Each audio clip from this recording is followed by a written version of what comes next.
टिक्कियां बढ़िया गरम गरम टिक्कियां दालियां 20 रुपए 100 दियां 5। बिल्कुल बस के सफ़र का नज़ारा करवाने लगा हूँ कि मैं ये जो है ये सियालकोट से मुल्तान टाइम पे बैठा हूँ। ये तो ये देखें ये बड़े मज़े का वक्त होता था पहले भी। अब तो इस हमारे रोड पे तो नहीं चलते, सियालकोट गुजरात वगैरह पे नहीं चल रही बसें कम है, तो ये लुत्फ़ भी नहीं रहा। तो कहने का मकसद ये है कि पब्लिक ट्रांसपोर्ट में मज़ा भी आता है, इंजॉय भी बंदा करता है, लोगों की गपशप भी चलती रहती है और सफ़र का भी एक मज़ा दुबाला होता है।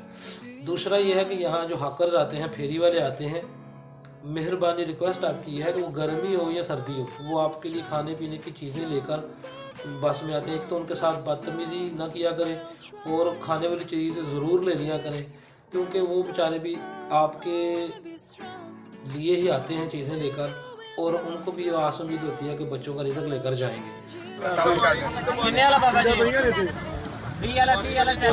हाँ जी, माजूर बंदा है ना, बिना बंदा है।